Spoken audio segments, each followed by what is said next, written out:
panel na isa truck. So masyadong mainit ngayon dahil pagkatapos lang ng ulan kahapon. So pagka mainit ang panahon, kailangan magdilig kahit kauulan lang. Kasi minsan mabilis yung pagkatuyo, no?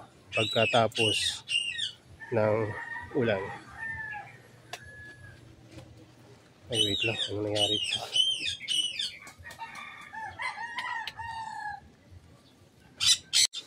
Walang hihingi na ng kapalit ang pang spray natin.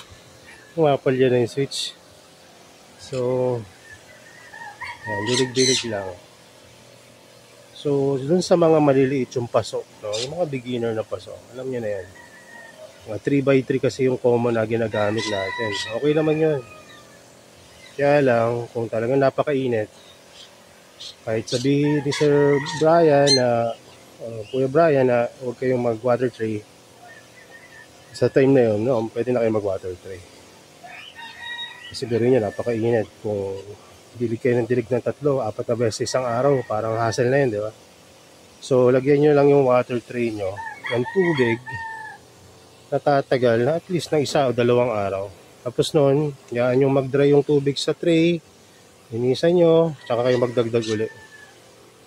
No? So, ganun lang. Huwag masyadong masyadong mataas yung tubig.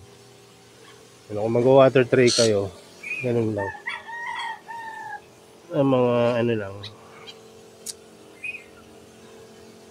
yung tipong matutuyo siya after ng 1 araw. Kung hindi natutuyo yan after 1 o 2 araw, sabihin masyadong marami yung tubig na nailagay mo.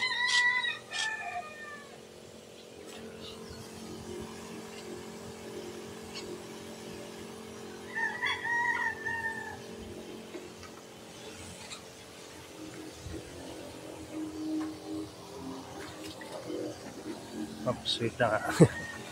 Peso tayo na maayos.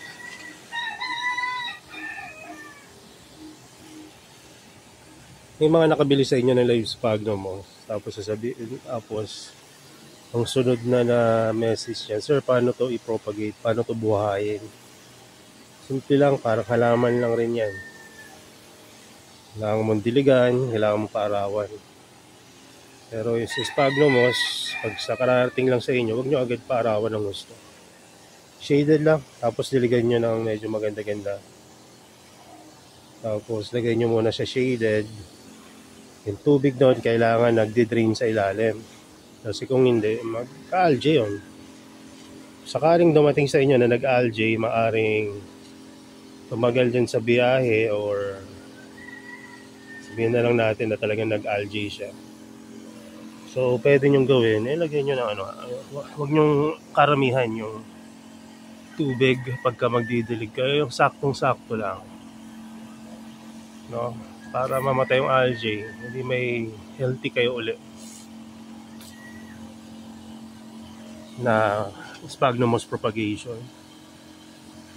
So, pagka algae kasi yung kalaban mo, nasa tamang pagdidilig lang yan. Hindi ibig sabihin lang nag-algae yan, wala nang pag-asa yan.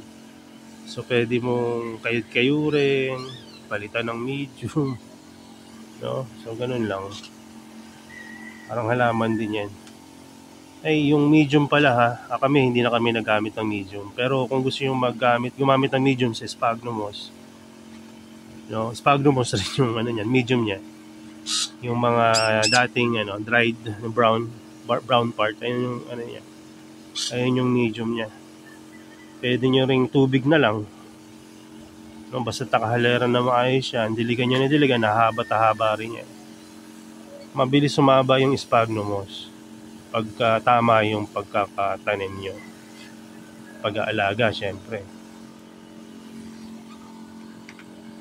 Ang technique lang namin dito, hinabayaan lang namin tapos hindi kami magdidilig ng sobrang tindi. Hindi rin naman ang pinapatuyo, no? Yung saktong-saktong dilig lang. Ano ba sir yung saktong dilig? Yung madiligan mo lang na hindi siya magwa-waterlog. Parang plants. Tapos hayaan mo lang. Tapos pag nag-algae, hayaan mo lang rin. Wala yung algae niya pagkatama yung pagdidilig mo rin. Ano na naman sa tamang pagdidilig? Yung hindi masyadong basang-basa.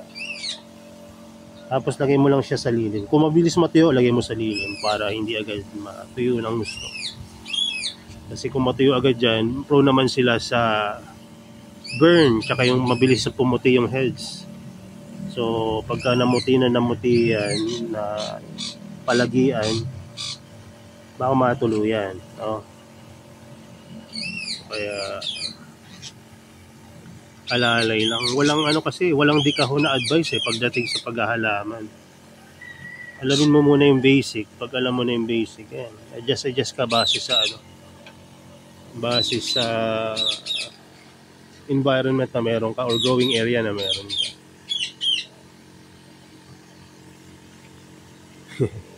Dati wala akong ganitong growing area, yung medyo may lilim. Wala talaga, as in, ako yung si Pulsan Boy yata, ako yung una-una. No, na puro pulsa, no, kahit anong halaman, kahit hindi pulsan, pinupulsan mo. Para lang masabing pulsan ka, tsaka outdoor. No? Ginawa ko itong dati yan. Pero ang mga halaman, no, may kanya-kanyang pala yan. Yung pwede sa pulsan, yung pwede sa shaded, yung medyo gusto lang nila, shaded lang talaga forever. No? Kanya-kanyang gusto sila na growing condition. Pwede ka rin naman gumawa ng sarili mong technique, no? Pero dapat nga alam mo yung basic. Yung tatlo, yung lagi natin binabanggit na tatlo, yung pagdating sa basic. Low nutrient soil, low nutrients water, full sun or outdoor. Give as much as sun as possible. No? So magkakatalo naman yan kung anong kailangan ng plants mo, shaded, partial sunlight. No? So ayun, alamin mo. Medium rin dapat alam mo kung ano. Pero kung ayaw mo mamali, gamitin mo lang yung basic na sinasabi natin. Sphagnum moss and perlite.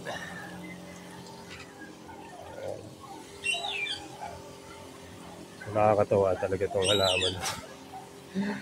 Ayan. Na-success na natin yung propagation sa kanya. Yung iba siguro, normal na sa kanila may mga puti. No? Kasi ang dami ng ibang mga kakilala ko na puti. Yung pa nga, napaparami na nila.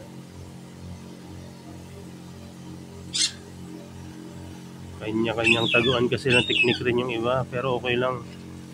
Ginusto nila yun Alam nyo kung bakit sila nagtatago ng technique. May dahilan din. May magandang rason din. Ayaw nilang bumaba yung presyo ng mga rare nilang halaman. Kasi pag bumaba yung presyo, hindi na rare yan. Diba? Ibig sabihin marami ng supply. So kaya tinatago rin nila yung mga technique. Kaya minsan, masama rin yung loob nila sa akin dahil nga sinishare ko sa dito.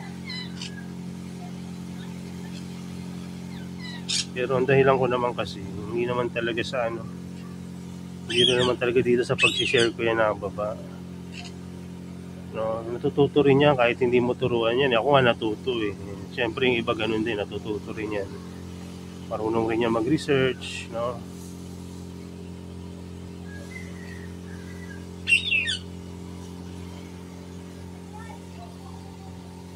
Ayan, diligan rin natin to.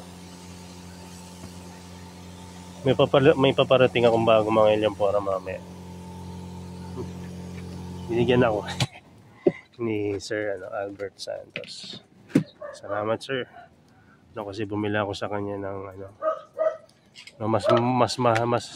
mas mahal pa yung previous.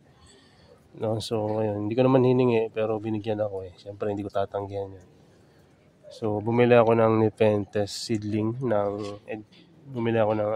Nepenthes seedling na Edwardiana, Nepenthes Edwardiana. So tapos bigyan ako ng previous, Elyamphora. So yung Elyamphora medyo mas mahal. Siguro propagation niya rin yan. Ayan. So kaya naishishare niya sa akin. So ang galing rin nun. Magaling yan lalo na sa terrarium. Ayan. So sana nga magawa ko rin yung terrarium na na pagte-terrarium, no? Kasi gusto ko rin yan, pinlano ko na yan, kaya lang ang daming trabaho talaga dito sa totoo lang. No? So hindi siya ganun kabilis matapos, no? Kasi busy rin yan si Mrs. No? So may kanya-kanya rin kasing responsibilidad, di ba, bilang parents. Kaya ngayon ako lang muna yung kumikilos dito. Siya ngayon nagpapak pala ng order. So meron pa rin siyang ginagawa sa baba. So yun, no? So sa pagdating sa sa pagkaganitong katatapos lang ng ulan at biglang init, antabayanan nyo yan. Dito yung maraming first time na namamatay ng halaman. Bakit ka mo? Pagkatapos ng ulan, alam nyo yung alinsangan na pakiramdam. Yung alinsangan na yun, saan nanggagaling yun? Dun sa init, tsaka yung tubig na binagsak ng ulan. Ang bilis ng pag-evaporate ng tubig galing sa ground. So, ibig sabihin, damay pati yung mga tanim natin. No? So, mabilis natutuyuan. So, yung iba na napabayaan, kaya ako natatawa, may naalala ako. No, hindi lang sa akin, pati sa international community, pati dito sa ating mga local groups. No? Tapos ng ulan, ang daming nagiging crispy. DM crispy. No? Junea muscipula na crispy. Ibig sabihin, naging crispy na sun-dry, no, dahil sa sobrang bilis ng pag-evaporate ng tubig.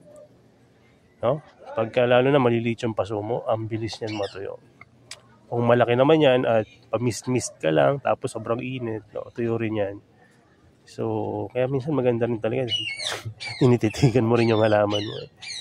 No, kasi nakikita mo kung may problema. Kung may new growth ba, kung may problema, kung may peste, ano ba. No? So, ayan. So, ako ito, di ba gandang-ganda tayo sa growth nito. Isang araw, no, nagpapahinga-pahinga lang ako. Saturday, wala nga akong ginagawa. Tinignan ko, no, hinukay ko ng konti yung medium niya. Aba, kahit napakaganda niya sa taas, may peste pala siya. So anong ginawa ko? No, hinukay ko yung gilid, nilagyan ko ng pesticides, no, parang ganito. So ayun, no, so mas maganda tuloy yung naging epekto dahil mas dumami yung mga growth niya sa ilalim. Bukod doon, no, napuksa natin yung peste.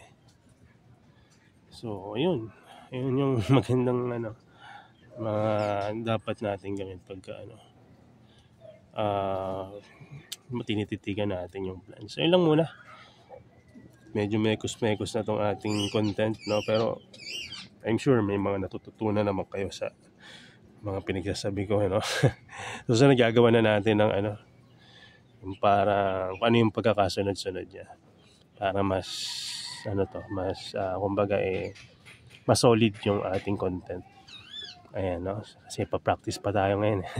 So yun lang muna. God bless sa inyo and bye-bye.